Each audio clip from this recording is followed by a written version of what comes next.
الله الرحمن الرحيم عبس وتولى أن جاءه الأعمى وما يدريك لعله يزكى أو يذكر فتنفعه الذكرى أما من استغنى فأنت له تصدى وما عليك ألا يزكى وأما من جاءك يسعى وهو يخشى فأنت عنه تلهى كلا إنها تذكرة صدق الله العظيم رب اشرح لي صدري ويسر لي أمري واحلل عقدة من لساني يفقهوا قولي اللهم ألهمنا رشدنا وأعذنا من شرور أنفسنا اللهم انفعنا بما علمتنا وعلمنا ما ينفعنا وزدنا علما اللهم صل على سيدنا محمد وعلى آل سيدنا محمد وبارك وسلم آمین یا رب العالمین۔ فرمایا وما يدريك لعله يزكى، ما جو ہے وہ استفہامیہ ہے، وما يدريك یعنی أي شيء يدريك، آپ کو کیا شے خبر دیتی ہے۔ ادرا یدری ادرا درایت سے ہے، درایت جاننے کو کہتے ہیں، درا یدری بھی آتا ہے، درایتہ اور وہ لازم ہے، اور ادرا یدری متعدی ہے۔ وما یدری کا آپ کو کس نے خبر دی، کیا شے آپ کو بتائے گی، کیا بتائے گی، لعلہ یزکا یعنی یدری کا جو مفعول ثانی ہے، مفعول بھی ثانی ہے، کیونکہ درا یدری کا ایک مفعول آتا ہے تو ادرا کے دو مفعول آئیں گے، یعنی آپ کو کیا شے یہ خبر دے سکتی تھی، لعلہ یزکا کہ شاید کہ وہ تزکیہ حاصل کرتا۔ اچھا، اس میں جو اشکال ہو سکتا ہے آپ کہیں وما یدریک لعلہ یزکا، آپ کو کیا خبر تھی، یعنی آپ کو کون خبر دے گا کہ شاید وہ تزکیہ حاصل کرتا، تو اس کا مطلب ہے خبر دی کہ نہیں دی، نہیں دی، بات واضح، یعنی وما یدریک لعلہ یزکا ای شیء یدریک لعلہ یزکا فہل درا النبی صلی اللہ علیہ وسلم انہ یزکا، کہ آپ جانتے تھے کہ وہ تزکیہ حاصل کرے گا، یہی تو کہا جا رہا ہے آپ کو کس نے خبر دی کہ وہ تزکیہ حاصل کرے گا۔ اس سے کیا مراد ہے؟ علماء نے کہا اس سے مراد یہ ہے کہ آپ کو کس نے خبر دی کہ وہ تزکیہ حاصل نہیں کرے گا، اب محذوف کیا ہوتا ہے کہ کرے گا یا وہ نہیں کرے گا، یہ دونوں خبریں آپ کو نہیں ہیں، یعنی آپ کو یہ یعنی دعوت آپ کب کسی کو نہیں دیں گے، جب آپ کو علم یقینی بالفرض حاصل ہو جائے کہ یہ بندہ قبول نہیں کرے گا۔ اگر نہ یہ علم حاصل ہو کہ یہ قبول کرے گا اور نہ یہ علم حاصل ہو کہ یہ قبول کر لے گا، بس احتمال غالب یہ ہو، لعلہ احتمال غالب یہ ہو کہ وہ قبول کر لے گا، تو اس کو دعوت دینا ضروری ایسے ہی ہے۔ یعنی وما یدریک لعلہ یزکا، آپ کو کیا معلوم شاید وہ تزکیہ حاصل کرتا، یعنی ممکن تھا نا کہ وہ تزکیہ حاصل کرتا، کان من الممکن، سمجھ میں آ رہی؟ خیر، اب یہاں بھی آپ دیکھ رہے ہیں کہ وہی اسلوب ہے جو علماء نے بیان کیا کہ یہاں بھی یتزکا کی بجائے یہاں تا اور زا میں ادغام کر دیا، اور اس سے کیا ہوا، یتزکا اور یزکا پہ کہا کہ یہ اسہل ہے بالنسبت للتزکی، تو اس میں بھی وہ مفہوم پیدا ہو گیا جو ہم نے پیچھے دیکھا تھا، فقولا لہ قولا لینا لعلہ یتذکر، کیا فرمایا تھا وہاں؟ نہیں سوری، هل لک الی ان تزکا، ہاں بھی تتزکا نہیں تھا، مطلب تو یہاں بھی کیا یتزکا نہیں ہے بلکہ لعلہ یزکا، یعنی بسہولت، لعلہ یزکا بسہولت، او یذکر، یہاں بھی یہ نہیں کہا یتذکر، آپ دیکھیں، کیونکہ ان کے مقابلے میں جو حضرات ہیں ان کا تزکیہ اور تذکیر تو تقریباً بہت مشکل ہے نا، ناممکن سی ہوئی بھی ہے، جو صنادید قریش ہے، تو فرمایا اس کے مقابلے میں یہ وہ شخص تھا کہ جو بآسانی نصیحت پکڑ لیتا، جو بآسانی تزکیہ حاصل کر لیتا، تو لہذا جو بآسانی تزکیہ حاصل کر لیتا اس کو ترجیح حاصل ہونی چاہیے ان لوگوں پر کہ جو مان کے نہیں دیتے، لعلہ یزکا او یذکر فتنفعہ الذکریٰ۔ اس سے یہ بات بھی علماء نے ذکر کی، جیسے ہے کہ یقیناً جو ملا ہے، جو سردار ہے، یہ داعی دین کے ذہن میں ہوتا تو ہے کہ اگر وہ قبول کر لیں تو باقیوں تک دعوت پہنچنا آسان ہو جائے گی، بات واضح، اور یہ بات فی نفسی درست ہے۔ اللہ کے رسول صلی اللہ علیہ وسلم والعیاذ باللہ طمعاً فی الدنیا تو یہ نہیں کر رہے تھے، وہ طمعاً فی الدین ہی کر رہے ہیں کہ یہ لوگ اگر مسلمان ہو گئے تو ان کے نتیجے میں باقی لوگوں کا مسلمان ہونا آسان ہو جائے گا، یہ بات فی نفسی درست ہے، لیکن کیا دعوت میں تو کوئی تغیر رکھا جائے گا کہ ان پر زیادہ توجہ دی جائے اور جو عام آدمی ہے اس پر کم توجہ دی جائے، وہ اس لیے کہ ہر آدمی اللہ کے ہاں ایک ہی جیسا ہے۔ ابو جہل مسلمان ہو یا خباب ابن الارت، اللہ کے ہاں یہ فرق و تفاوت نہیں ہے۔ یعنی دین اصلاً بنیادی طور پہ کوئی نظام برپا کرنے تو نہیں آتا کہ اس نظر سے دیکھا جائے گا کہ بھئی یہ لوگ اگر قبول کر لیں تو گویا اوپر سے نیچے کی طرف جو ٹریکل ڈاؤن ایفیکٹ ہے یا پینیٹریشن ہے وہ آسان ہو جائے گی۔ دین کا بنیادی مقصد نہیں ہے، دین کا بنیادی مقصد تو فرد کی اصلاح ہے نا۔ میں نہیں کہہ رہا کہ نظام اس میں شامل نہیں ہے، وہ یقیناً بات کے احکام کے نتیجے میں شامل ہو جائے گا، لیکن میں تو بنیادی مقاصد کی بات کر رہا ہوں۔ بنیادی مقاصد میں فرد واحد کی حیثیت سے ابو جہل اور خباب ابن الارت میں کوئی فرق نہیں، عقبہ ابن ابی معیط اور ولید ابن مغیرہ اور بلال حبشی میں کوئی فرق نہیں ہے۔ لہذا دین کی نگاہ میں اگر بلال حبشی بھی مسلمان ہو گئے تو وہ کامیابی ہے، وہ ایک شخص کی اصلاح ہے۔ لَأَن يَهْدِيَ اللَّهُ بِكَ رَجُلًا وَاحِدًا خَيْرٌ لَكَ مِنْ حُمُرِ النَّعَمِ۔ نعم، اس سے یہ بھی معلوم ہوتا ہے کہ جیسے ایک وی آئی پی کلچر ہوتا ہے نا دین میں، کہ فلاں لوگ جو ہے ان کے ساتھ الگ برتاؤ ہے خاص طور پہ، کیونکہ وہ پیسے والے ہیں اور وہ ایسے ہیں تو ان کے سامنے بڑے جھک جھک کے ملے بھی جا رہا ہے، اور یہ اس تصور سے بھی منع کیا جا رہا ہے کہ جو مستغنی ہے تو انت لہو تصدی۔ اب مستغنی ہے تو ٹھیک ہے، آپ نے دعوت دینی ہے جس طرح باقیوں کو دے رہے ہیں اس کو بھی دعوت دیں، نہیں مانتا نہ مانے، جہنم میں جائے۔ نہیں، میں ایسے ہی ہے، نہیں مانتا نہ مانے۔ تعامل میں دیکھو، تعامل میں جو فرق ہے نا وہ صرف اس بنیاد پہ ہوتا ہے کہ مطلب مثال کے طور پہ اگر کوئی سردار ہے، یعنی کوئی قوم کا سردار ہے، تو وہ آتا ہے تو اس کی وہ اپنی عزت کروانے کا عادی ہے نا جیسے، تو لہذا عزت کا مطلب کیا ہوگا کہ بھئی آپ اچھے طریقے سے اس سے مل لیں، لیکن کیا ان مسلمانوں یا عام آدمیوں کی کاسٹ پر اس کی عزت کی جائے گی؟ یعنی مثال کے طور پہ کوئی شخص آ جائے تو وہ کہتا ہے کہ میری عزت کا تقاضا یہ ہے کہ میں غریب لوگوں کے ساتھ نہیں بیٹھتا بالفرض، کیا اب ہم اس کی عزت کروانے کے لیے مجلس سے پہلے غریب لوگوں کو اٹھائیں گے؟ زیادہ سے زیادہ کیا ہوگا، وہ آئے گا اچھے طریقے پر اس سے بات کر لیں گے، اور بس اس سے زیادہ نہیں۔ یعنی شریعت کے دائرہ اخلاق میں رہتے ہوئی بات ہوگی نا، لیکن یہ تو نہیں ہوگا کہ بھئی تطرد الذین، جب فرمایا والا وہ تو یہ چاہتے ہیں کہ ہم معزز ہیں، آج بھی ایسے لوگ ہوتے ہیں، وہ کہیں گے ہم معزز مکرم اس طرح کی مجلس میں نہیں آئیں گے، ہمارے لیے کوئی الگ سے، جیسے وہ کہا کہ بھئی ہارون رشید صاحب نے امام مالک سے کہ میرے بیٹوں کے لیے امین اور مامون کے لیے ذرا الگ سے درس کے لیے تشریف لایا کریں، تو وہ ٹھیک ہے کہ وہ ان کو بھیج دیا کرو، مطلب یہی تھا نا، مسجد میں آ جائے کریں، وہ سب درس دے رہے ہیں تو وہ بھی بیٹھیں گے، مطلب ظاہری بات ہے وہ مطلب پیاسا کنویں کے پاس چل جائے گا ایسے ہی ہوگا نہ کہ کنواں جو ہے وہ پیاسے کے پاس جائے گا۔ تو کچھ لوگ ایسے ہوں گے نا جو یہ سمجھیں گے کہ نہیں ہمارے لیے کچھ الگ سے انتظامات ہونے چاہیے، تو یہ لوگ بھی اصل میں اس طرح کے ہیں، یعنی ان کے دماغ یہ نہیں ہے کہ وہ ان کے دماغوں میں خناس ہے اور تکبر ہے، تو اگر اس طریقے پر ان سے تعامل برتا جائے گا تو وہ تکبر اور خناس ہی میں اضافہ ہوگا۔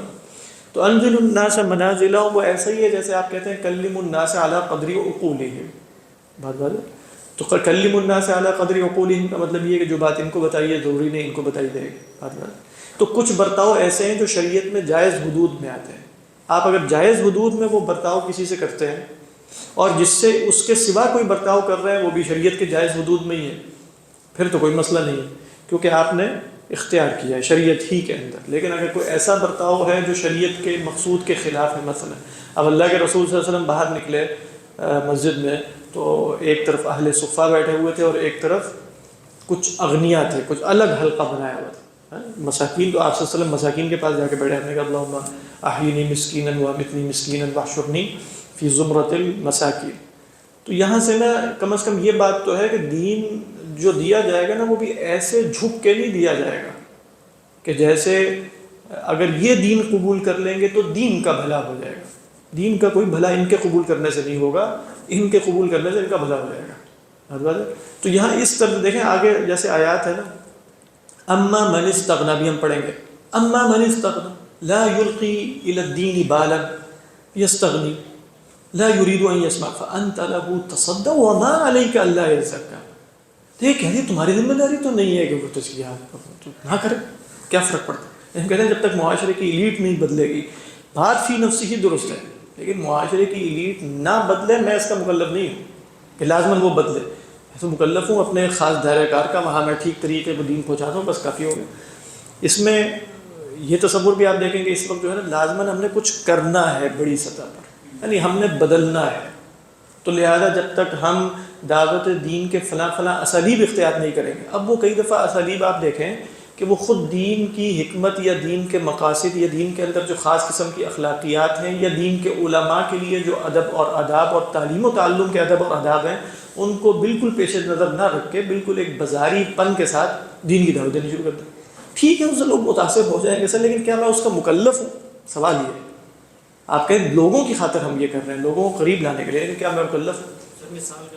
مثال کے طور پہ کوئی نہیں۔ حل انا مکلف ہوں، میں کس بات کا مکلف ہوں؟ دیکھیں، میں مکلف ہوں دین کی طرف بلاؤں دین کے آداب میں رہتے ہوئے۔ اگر بالفرض ان آداب کے ساتھ کوئی میری بات نہیں سنتا، قیامت کے دن کیا میرے سے پوچھا جائے گا کہ تم نے ان آداب سے ذرا نیچے ہٹ کر کیوں نہیں سوچا؟ نہیں پوچھا جائے گا بس۔ لیکن جب یہ سمجھ لیا جائے کہ پوری دنیا کو بدلنا ہماری ذمہ داری ہے اور پوری دنیا کی تبدیلی ہماری ذمہ داری ہے، تو اس کے بعد ہر قسم کے سیدھی اور ٹیڑھی انگلیوں سے گھی نکالنے کی کوشش کی جائے۔ مطلب وہ میرے استاد جو ہیں حافظ عبداللہ صاحب، وہ فرماتے ہیں نا کہ بھئی آج کل جو یہ ہے کہ مغرب کو قائل کرنا ہے، ان کا ایک خاص نقطہ ہے وہ یہ ہے، کہتے ہیں مغرب کو قائل کرنے کی ذمہ داری کس نے ڈالی ہے تمہارے اوپر؟ یعنی مغرب کو قائل کرنا ہے، مغرب کو اسلام کے قریب لانا ہے، دین کو مقبول بنا کر پیش کرنا ہے، یعنی دین کو ایسے پیش کیا جائے کہ جو اہل مغرب کے ہاں مقبول ہو جائے۔ تو کیا اہل مغرب کے ہاں ان مغربی سٹینڈرڈز پر جب دین کو مقبول بنایا جائے گا تو وہ دین وہی ہوگا جو اللہ کے رسول پر اترا ہے؟ خود ہی سوچیے، وہ نہیں ہوگا، وہ کچھ اور ہی ملغوبہ سا ہوگا۔ تو وہ کہتے ہیں کہ بھئی یہ کس نے تم سے کہا ہے کہ وہ مغرب کو قائل کرنا تمہاری ذمہ داری ہے؟ یہ جو اللہ میں نے کسی کو تمہیں مکلف ہی نہیں کیا، مکلف اس بات کا کیا ہے جو تمہاری ذمہ داری ہے۔ وہ کیا ہے؟ وہ یہی ہے کہ بھئی جو تزکیہ حاصل کرتا ہے وہ حاصل کرے، دین ہم بیان کریں گے اچھے طریقے پر بغیر کسی کمپرومائز کے، کسی کو اچھا لگتا ہے برا لگتا ہے اس سے کیا فرق پڑتا ہے؟ ایسا ہی ہے نا، ابھی بھی مغرب میں کچھ ایسے لوگ ہیں جو بغیر کمپرومائز کے دین بیان کرتے ہیں، مانے ان کی کوئی بات یا نہ مانے۔ کچھ ایسے ہیں جو مستقل یوں جا رہے ہیں۔ وہ آہستہ آہستہ آپ دیکھیں نا، شروع بات ہوتی ہے کہاں سے؟ وہ شروع ہوتی ہے کچھ اعمال سے، جیسے اعتراض شروع میں یہ ہوتا ہے کہ اچھا یہ تعدد ازواج ہے، یہ خواتین کے مسائل ہیں، یہ موسیقی ہے، یہ فلانا ڈمکانا ہے، ہوتے ہوتے بات کسی نہ کسی درجے میں شبہات اور عقائد تک بھی پہنچ جاتی ہے، کیونکہ وہ سلوپ جو ہے نا وہ بڑی خطرناک ہے۔ تو وہ کیوں ہوتا ہے اصلاً کہ جب آپ مغرب میں رہ رہے ہیں اور مغرب والوں کا ہے تو آپ کو خاص ایک دعوت کا منہج اختیار کرنا پڑے گا، وگرنہ اگر آپ وہ منہج اختیار نہیں کریں گے تو لوگ آپ کی بات نہیں سنیں گے۔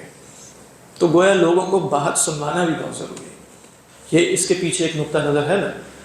تو بہرحال ان آیات پہ غور کرنا چاہیے کہ اللہ تعالیٰ فرما رہے ہیں کہ ایک عامہ جس کی کوئی معاشرے میں حیثیت نہیں، بالکل مفلوق الحال ہے، فقیر ہے، مفلس ہے، اگر وہ بھی تزکیہ حاصل کر لیں تو وہ ان مستغنین سے جو بات نہیں مانتے ان سے اچھا ہے، یہ حاصل کر لیں، وہ نہ کریں، ان کے پیچھے پڑنے کی کوئی ضرورت نہیں، آپ توجہ اس کی طرف دیجیے۔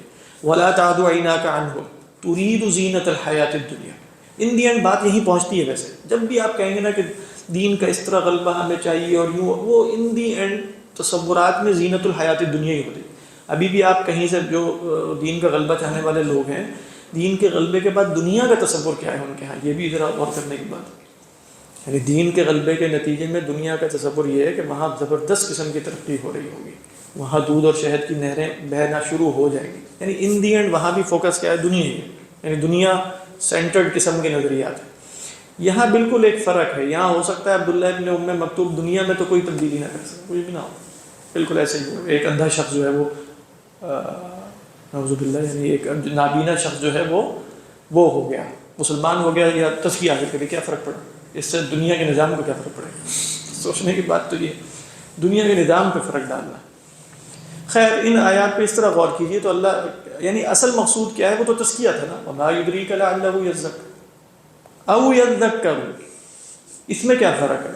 یعنی اللہ تعالیٰ نے یہ کیوں کہا کہ لَعَلَّهُ يَزَّكَّىٰ، او یہ بھی ہو سکتا ہے لَعَلَّهُ يَزَّكَّىٰ وَيَذَّكَّرُ فَتَنْفَعُهُ الذِّكْرَىٰ۔ تو علماء نے کہا کہ جیسے مراحل ہیں، ایک شخص ہو سکتا ہے رسول اللہ صلی اللہ علیہ وسلم کو دیکھتے ہی تزکیہ حاصل کر لے، آپ کی بات سنے اور بیٹھے اور واصل ہو جائے، جیسے صوفیہ کہتے ہیں پہنچا باب پہنچ گیا۔ اور ایک شخص وہ ہے کہ جو تزکیے کی راہ پر چل پڑے، فرق ہے نا دونوں میں، یعنی ایک ہے جو تزکیہ حاصل کر لے، وہ کیا ہے؟ لعلہ یزکا، او اگر فوری طور پہ تزکی نہ بھی ہوئی تو کیا ہوگا؟ او یذکر، علماء نے کہا یہ آیت مانند اس آیت کی جو ہم سورہ قاف میں پڑھ چکے ہیں، ان فی ذلک لذکری لمن کان له قلب او القى السمع وهو شهید. تو یا تو قلب سلیم موجود ہوگا تو فوراً ہی قبول ہو جائے گی بات، یا پھر یہ کہ کان لگا کے بات سنے کچھ عرصے تک. تو یہ مراحل ہے نا. تو یہاں بھی ایسا ہی ہے، یا تو تزکیہ فوری نصیب ہو جائے گا، یا تزکیہ نصیب نہ بھی ہوا تو تزکیہ کی طرف راہ ہموار ہو جائے گی تذکر کے نتیجے میں، اور ذکرہ اسے نفع دے گی. او یذکر فتنفعہ الذکرہ. اس کے بعد فرمایا اما من استغنا، کیونکہ اما تفصیل کے لیے ہے نا، تو فرمایا اما من استغنا، ہاں وہ شخص جو مستغنی ہے. مستغنی سے مراد یہ ہے کہ کوئی بھی مستغنی نہیں.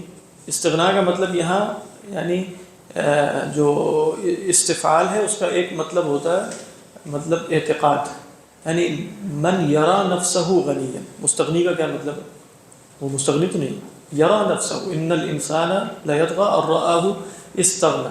تو مستغنی بھی کیا ہے اصل میں؟ یطلب لنفسہ الغنا یا یعتقد فی نفسہ الغنا، اپنے بارے میں اعتقاد یہ رکھتا ہے کہ اسے کسی کی حاجت نہیں ہے، وہ غنی ہے، وہ مستغنی ہے.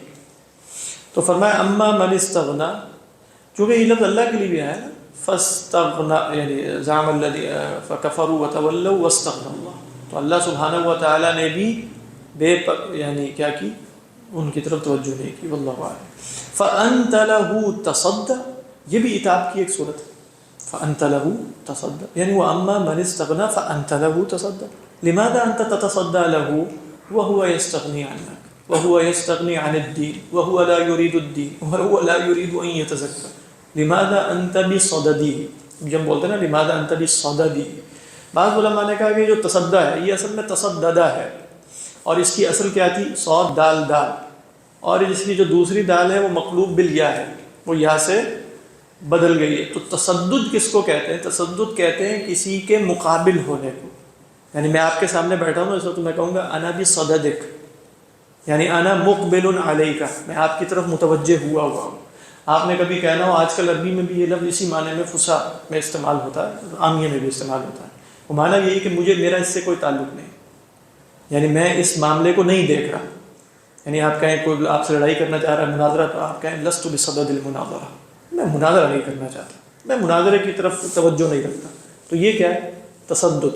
تو فانت له تصدى کا مطلب ہے پھر آپ اس کے درپے ہو جاتے ہیں.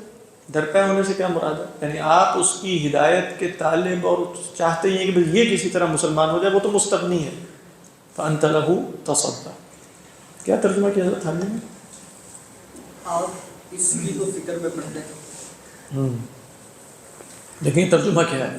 آپ اس کیونکہ لہو کو مقدم کیا تو آپ اس کی فکر میں تو پڑھتے. فانت له تصدى، یہ ترجمہ اس کی فکر میں تو پڑھتے، اس کی تو فکر میں پڑھتے ہیں. یعنی اس میں گویا ایک وہ یہ ہے کہ اس کی فکر میں تو پڑھتے ہیں لیکن اس کی فکر میں کیوں نہیں پڑھتے.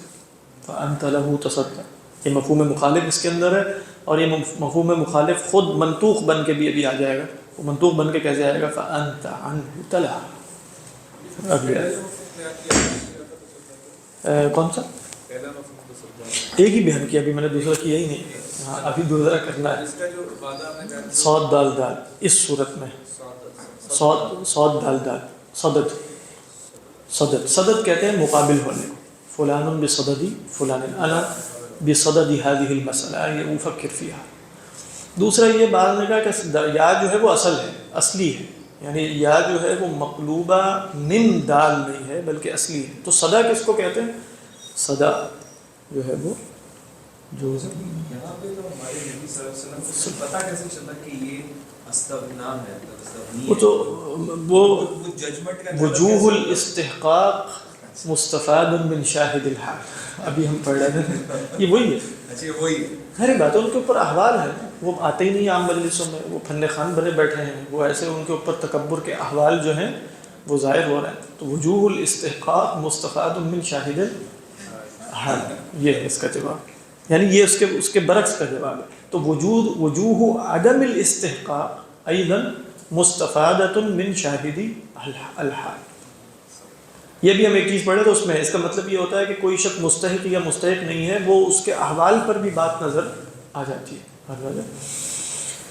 دوسرا معنی میں بتایا رہا تھا کہ صدا کہتے ہیں یہ جو ایکو ہوتی ہے نا، ساؤنڈ واپس آتی ہے ٹکرا کے، گونج جس کو کہا جاتا ہے.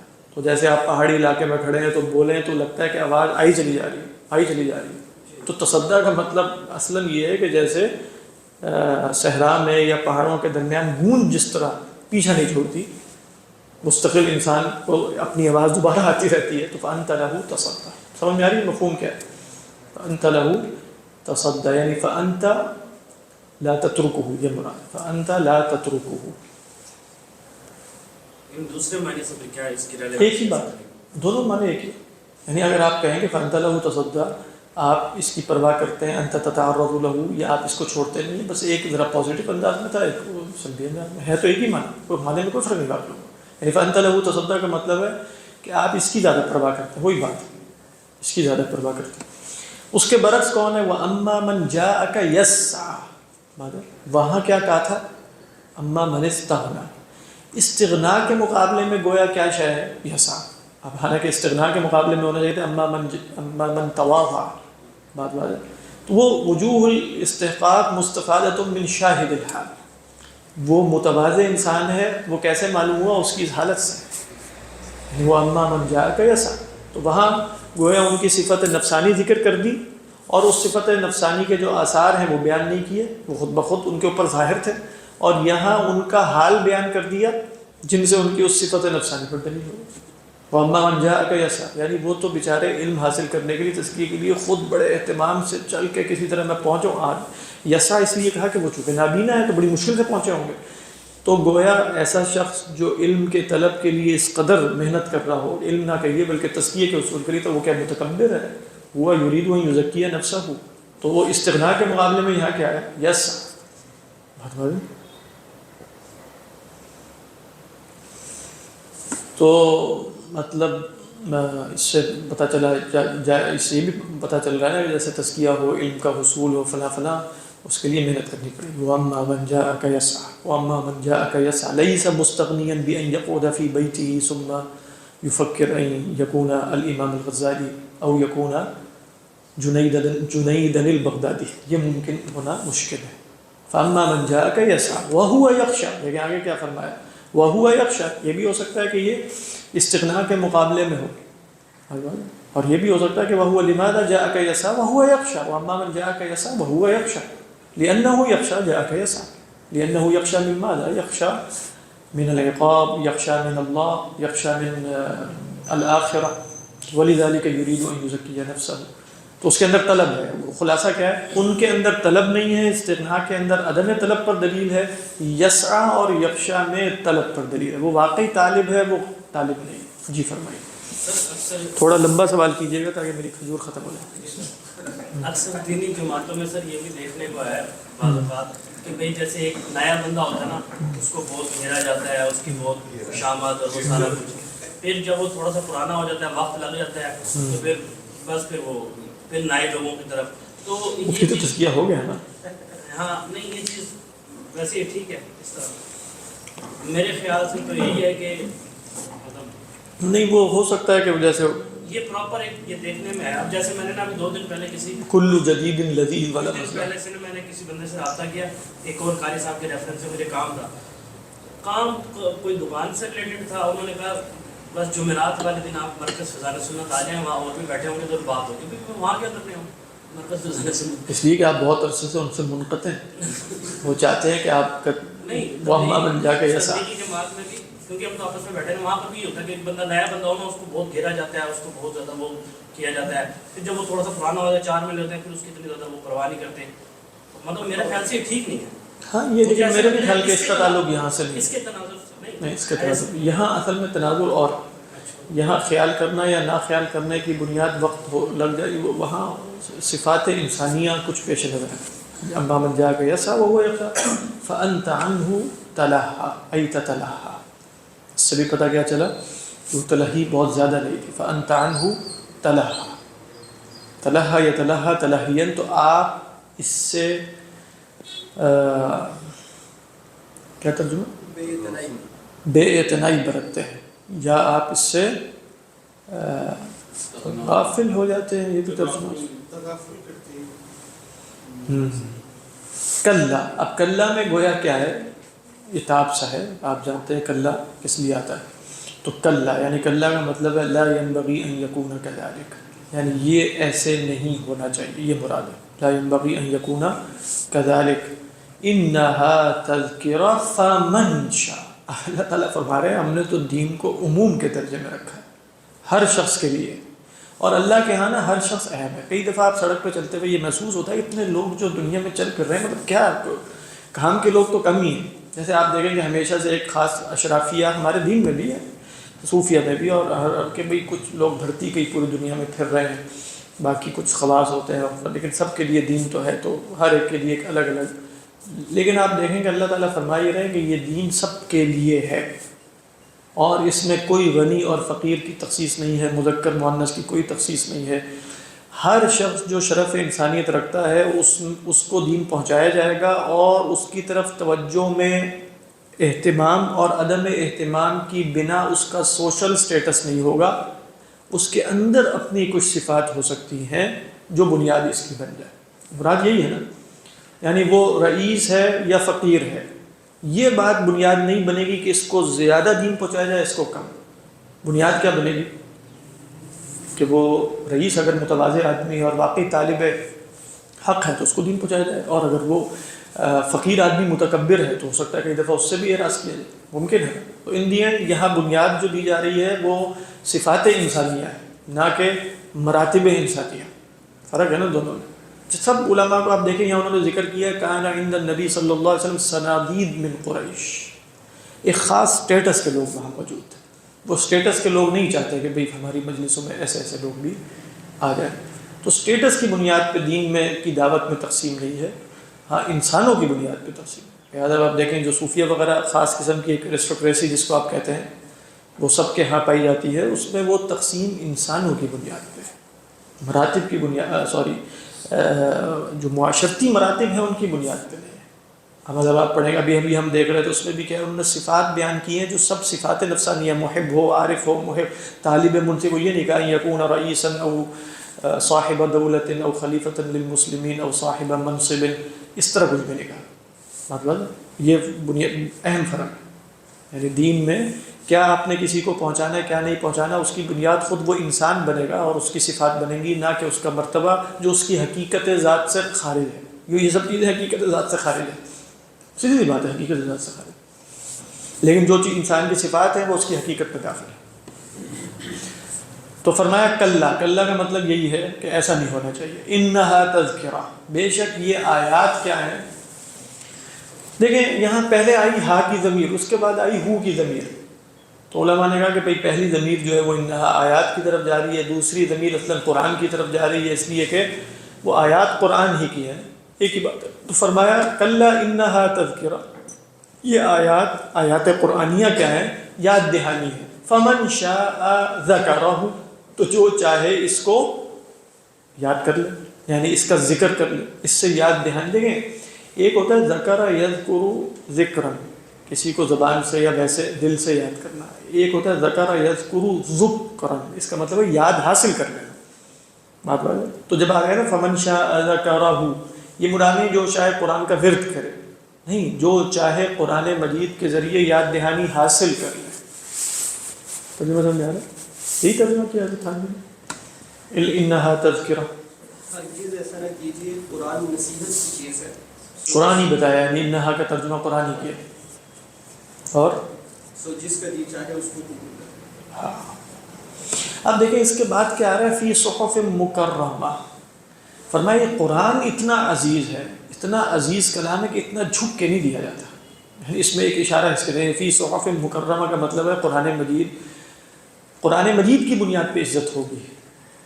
عبداللہ ابن ام مکتوم یا کسی اور کی یا جس کی بھی، ان اللہ یرفع بہذا الکتاب اقواما ویضع بہ آخرین، کیونکہ یہ خود قرآن مجید مکرم ہے، تو قرآن مجید کی طرف بلانا بھی اس طریقے پر نہیں ہوگا جس میں یہ سمجھا جائے کہ جیسے کوئی نعوذ باللہ کوئی اپنی چیز بیچنے کے لیے اس طرح ہوتا ہے کئی دفعہ جھک کے، نہیں، فی صحف مکرمہ، یہ قرآن تو بہت عزیز ہے، بہت بڑا ہے، بہت مکرم ہے، فی صحف مکرمہ۔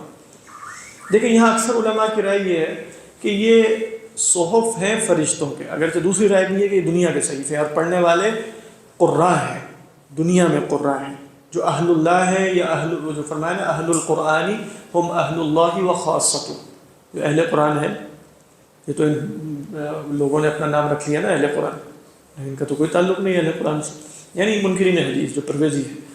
اہل القرآن سے مراد ہے جو قرآن سے خاص عنایت اور اعتنا برتتے ہیں۔ تو فرمایا کہ فی صحف، صحف جمع صحیفے کی، مکرمہ جن کی بڑی تکریم کی گئی، کرم یکرم تکریم، یہ تو ان صحیفوں پہ ہے۔ میں بتا یہ رہا تھا کہ فرشتوں کے صحیفے اگر یہ ہیں تو علماء نے کہا کہ یہ منسوخ ہے من اللوح المحفوظ، لوح محفوظ میں قرآن مجید درج ہے، وہاں سے منسوخ ہے۔ منسوخ سے کیا مراد ہوتا ہے؟ یعنی مکتوب، نسخ ینسخ کا ایک مطلب کیا ہے؟ لکھنا۔ تو منسوخ نسخہ جیسے ہم بولتے ہیں نا، نسخہ اسی سے ہے، بھائی فلاں جگہ سے نسخہ، تو ان کے پاس نسخے ہیں، یہ بھی قرآن کی تلاوت کرتے ہیں۔ فی صحف مکرمہ، بات کریں مرفوعۃ مطہرہ، بہت بلند، جیسے ہم نے کہا لا یمسہ الا المطہرون، تو مرفوع ہے۔ مرفوع کیا ہے؟ مرفوع سے مراد اونچی جگہ پر ہے، یہ بھی مراد ہو سکتی ہے۔ کیا مطلب ہو گیا؟ فرشتے آسمانوں میں ہیں تو یہ بھی آسمانوں میں، اور یہ بھی ہو سکتا ہے کہ مرفوعات سے مراد مرفوعات القدر ہو، مرفوعات المرتبہ ہو، اپنے مرتبے اور قدر میں، اپنے شرف میں بہت بلند، یہ بھی ممکن۔ کس کے ہاتھوں میں ہیں یہ صحیفے؟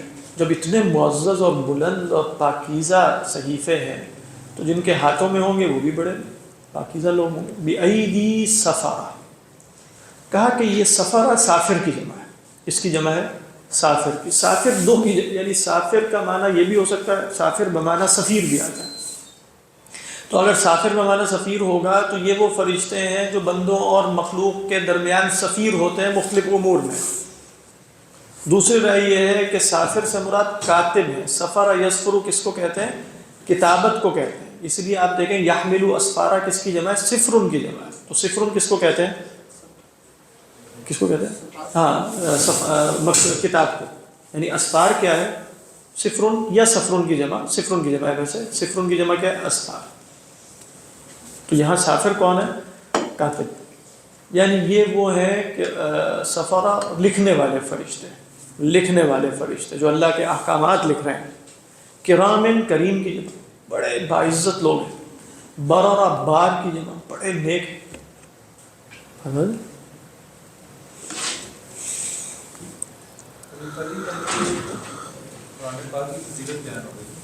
قرآن مجید کی فضیلت دیکھیں آئی کس طریقے پر ہے کہ جیسے یعنی ادھر پہلے ایک واقعہ بیان کر دیا، اس کے بعد کہا کہ انت لہ تصدی، مطلب یہ قرآن کسی کو مل جائے اس کی عزت ہوگی۔ قرآن کو قبول کر کے کوئی قرآن کی عزت نہیں کرے گا، یعنی دین کسی کو مل جائے تو اس شخص کی عزت ہو جائے گی کہ اللہ نے اس کو مکرم کیا۔ تو کیوں؟ اس لیے کہ یہ فی نفسی ہی مکرم ہے۔ اس کلام کی عزت یا اس کا شرف کسی کے ماننے یا نہ ماننے سے نہیں ہے، یہ فی نفسی ہی مکرم ہے۔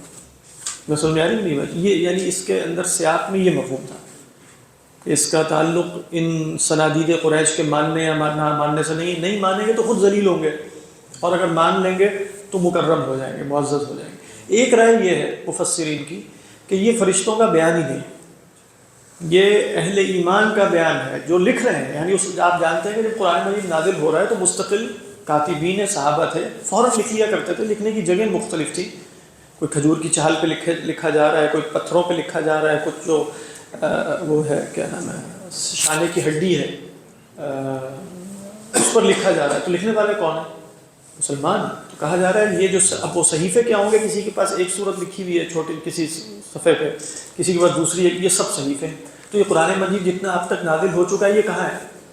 کیا لکھا ہوا موجود ہوتا تھا؟ ہاں بالکل، پورا قرآن مجید رسول اللہ صلی اللہ علیہ وسلم کی زندگی میں لکھا گیا ہے، پورا قرآن۔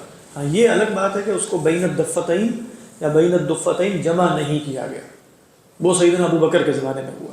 تو اب اللہ تعالیٰ فرما رہے ہیں فی صحف مکرمہ، یہ قرآن مجید جو نازل ہو رہا ہے یہ کہاں ہے؟ فی صحف مکرمہ فی الدنیا، کیونکہ اس کے اوپر کیا ہے؟ قرآن لکھا ہے۔ دیکھیں شانے کی ہڈی فی نفسی ہی مکرم نہیں ہے، ولیکن اذا کتب علیہ القرآن صار مکرما، اس لیے ہم کہتے ہیں کہ یہ جو مصحف ہے جب یہ مکرم ہو گیا، اس وجہ سے نہیں کہ یہ صفحہ ہے، اس وجہ سے کہ اس کے اوپر قرآن مجید لکھا ہوا ہے۔ تو فی صحف مکرمۃ مرفوعات، مرفوع سے مراد یہاں بلند مقام نہیں ہو سکتا، اگر آپ فرشتے انسان لے رہے ہیں تو پھر مرفوع سے کیا مراد ہے؟ مرفوعات القدر ہی رہ جائے گا، مرفوعات المکان نہیں رہے گا۔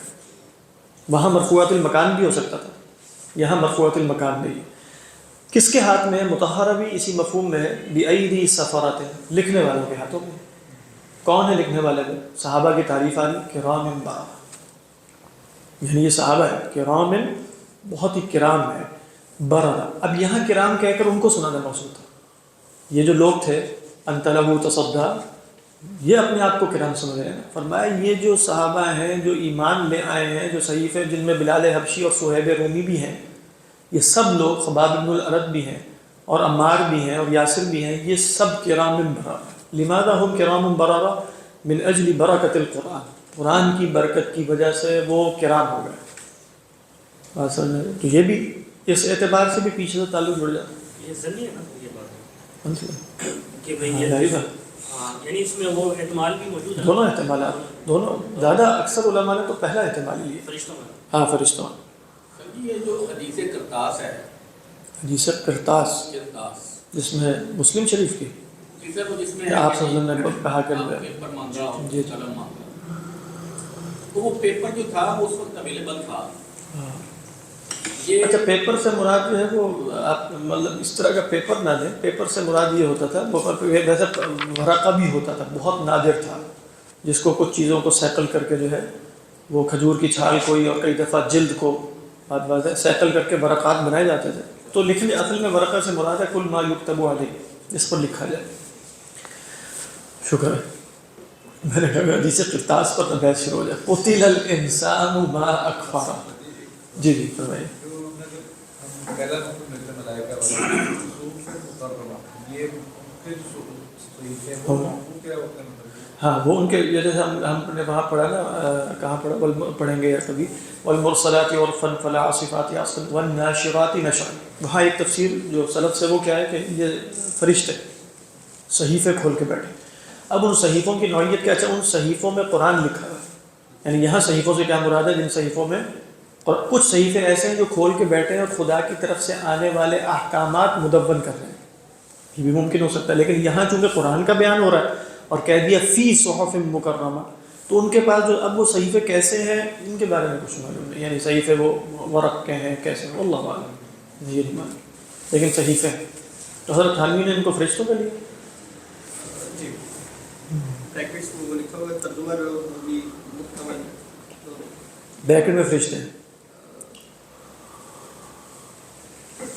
سارا صرف فرشتے لکھا ہوا نہیں بریکٹ میں ترجمہ ہے کہ بریکٹ کے ساتھ وہ قرآن جو ہے محفوظ کے ایسے ایسے لکھوں میں سب ہے، ہاں لوح محفوظ کہہ دیا تو پھر فرشتے ہی مراد ہو گئے۔ فرمایا قتل الانسان ما اکفر، انسان مارا جائے کتنا ناشکر ہے۔ ٹھیک، یعنی قتل الانسان یہ ماضی کا صیغہ اس لیے کہ یہ دعائیہ ہے، یعنی بد دعائیہ، تو جو بد دعائیہ ہوتا ہے وہ اس کے لیے۔ اب یہ بد دعائیہ اگر ہے تو یہ اللہ سبحانہ و تعالیٰ کہہ رہے ہیں قتل الانسان، تو یجب ان یقتل الانسان، یعنی اگر اللہ نے فرمایا قتل الانسان ما اکفر، تو ایک احتمال یہ کہ یہ دعائیہ ہو۔ اس میں ایک اشکال وارد ہوتا ہے، وہ اشکال یہ وارد ہوتا ہے کہ دعائیہ ہماری طرف سے اگر ہو تو وہ ہونا نہ ہونا خدا کی مشیت پر ہوتا ہے۔ اس لیے ہم کسی کو کہیں قاتل اللہ فلانا تو ضروری نہیں کہ مر جائے، قتل اللہ فلانا، وہ اللہ چاہے گا تو ہوگا، نہیں تو نہیں ہوگا۔ اللہ اگر کہے قتل الانسان تو پھر تو یہ نہیں ہو سکتا کہ یہ مشیت کسی اور یا یہ دعائیہ کلمہ کسی اور مشیت پر منحصر ہو، تو انسان کو تو پھر ہلاک ہو جانا چاہیے۔ قتل الانسان ما اکفر۔ تو بعض علماء نے اس کی تعویل یہ کی کہ قتل الانسان ما اکفر کا مطلب ہے الانسان یستحق القتل، یہاں مراد اصلا یہ ہے، یعنی یہ نہیں کہا جا رہا کہ انسان مارا جائے، اسے مراد یہ کہ اب یہ مر جائے گا، مراد یہ کہ اس کا کفر مستحق اسے قتل کا بناتا ہے۔ جیسے اللہ تعالیٰ نے فرمایا اینما ثقفوا لعنوا اینما ثقفوا اخذوا وقتلوا تقتیلا، قتلوا تقتیلا، لیکن کیا منافقین کے ساتھ یہ ہوا؟ قتلوا تقتیلا، اینما ثقفوا اخذوا وقتلوا تقتیلا نہیں ہوا، لیکن گویا ان کی حقیقی سزا یہی ہے اگر ہو تو۔ یہاں بھی کیا ہے، ایسے انسان کی حقیقی سزا کیا ہے؟ قتل الانسان ما اکفر۔ دوسری رائے یہ ہے کہ یہ کلمہ تعجب کا ہے، یعنی جیسے عربوں کے ہاں مستعمل تھا کہ وہ کسی کی تعریف کرتے وقت لعنہ اللہ اور قتلہ اللہ کے لفظ بولتے تھے، قاتلہم اللہ جمع میں کہتے ہیں تو اللہ یوفقون، وہ تو ٹھیک، وہ اور مسئلہ وہ علماء نے مثال دی، جیسے عرب کہتے ہیں لعنہ اللہ ما اشجعہ، اب یہ کیا لعنہ اللہ ما اشجعہ، یعنی اللہ اس پر لعنت کر نہیں کہتا، یہ مراد ہی نہیں ہوتی، یعنی مراد یہ ہے کہ کتنا بہادر ہے۔ یہ اردو میں بھی لوگ اس طرح بول دیتے ہوں گے، یعنی آپ کے اردو میں بھی شاید یہ محاورہ استعمال ہو کہ بد دعا دے رہے ہیں اس کے کسی اچھے وصف پر۔ سرائکی میں بہت ہے سر، ہاں وہ بتائیے۔ بہت ساری ہیں، تیرے کو بھا لگے، یعنی کہ آگ لگے، ہاں تیرے کو بھا لگے، وہی نا تیرے کو بھا لگے یعنی کیا مطلب؟ ہاں وہی نا کیا، یعنی جو طریقت ادا کو، ہاں وہی میں بتانے والا ہوں، طریقت ادا و ثقیلت کا امو کا۔ اب یہ اللہ کے رسول صلی اللہ علیہ وسلم فرما رہے ہیں ثقیلت کا امو کا یا معاذ، تو اس کا مطلب کیا ہے؟ واقعی نہیں، تریبت یداک کا مطلب ہوتا ہے کہ بھئی تم خاک نشین ہو جاؤ، تم بالکل فقیر ہو جاؤ، تریبت یداک، یہ مراد نہیں ہے، سمجھ آ رہی؟ اسی طرح قتلہ اللہ اور لعنہ اللہ ضروری نہیں اپنی حقیقت پر ہو، تعجب کے لیے آتے ہو، کیا بات ہے، یہ بھی ممکن ہے احتمال یہاں، اگرچہ یہ ضعیف احتمال ہے، یہ تفسیر جو ہے وہ ضعیف ہے، لیکن یہ احتمال بھی ہے کہ اللہ کہہ رہا ہے کہ اللہ تعالیٰ فرما رہے ہیں کہ اتنا ان کا کفر ہے کہ یہ کفر قابل تعجب ہے۔ قتل الانسان ما اکفر، حیرانگی ہے اس انسان پر کتنا ناشکر ہے۔ اب یہ ترجمہ حیرانگی والا کب ہے؟ اگر آپ اس کو اپنی حقیقت پر قتل پر محمول نہ کریں، قتل الانسان ما اکفر، حیرانگی ہے اس میں، یہ تو نہیں ترجمہ کیا کسی نے حیرانگی، یہ وہی اس سے پتہ لگ رہا ہے کہ آدمی پر خدا کی مار وہ کیسا ناشکر ہے، کس قدر ناشکر ہے وہ تو ٹھیک ہے، لیکن اس سے پہلے کیا ہے؟ ہلاک کیا جائے انسان، صحیح کس قدر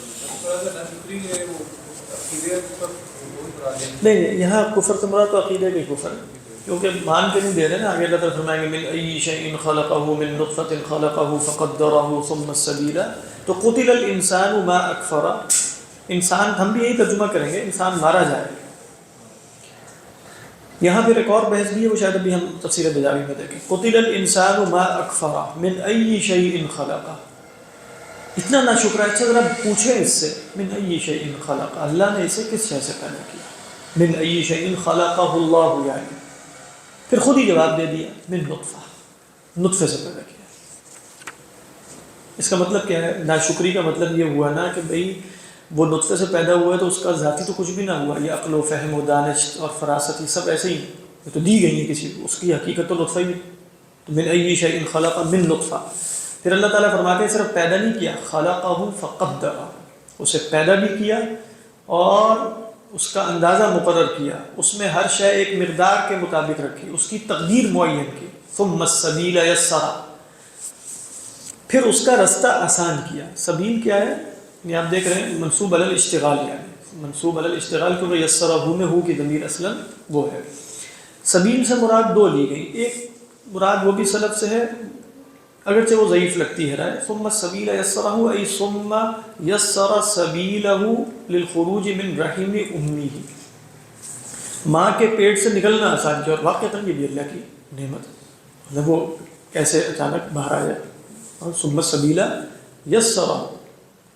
دوسری مراد یہ لی گئی ہے کہ ثم السبیل یسرہ، جیسے اللہ تعالیٰ فرماتا ہے فقدرہ فہدی، ہم پڑھ چکے ہیں الذی خلق کل شیء الذي اعطى كل شيء خلقه ثم هدى سبح اسم ربك الاعلى الذي خلق فسوى والذي قدر فهدى، تو ثم السبيل يسر مطلب دنیا میں زندگی گزارنی کیسے ہے، کچھ جبلی ہدایتیں دے دی اور پھر انبیاء علیہم السلام کا سلسلہ جاری فرما دی، تو رستہ بھی تو آسان کیا ہے۔ حضرت تھانوی نے کیا فرمایا؟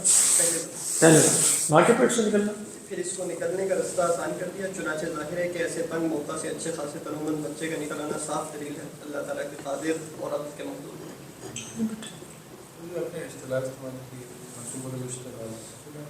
منصوب علی الاشتغال کا مطلب ہوتا ہے کہ مفعول بھی مقدم ہو سکتا ہے، لیکن اس مقدم ہونے کی شرط یہ ہوتی ہے کہ آگے جو فعل آ رہا ہے اس کا مفعول بھی آگے نہ ہو، یعنی مثال کے طور پہ آپ کہیں زیدن ضربتو، ٹھیک ہے، زیدن کیا ہے؟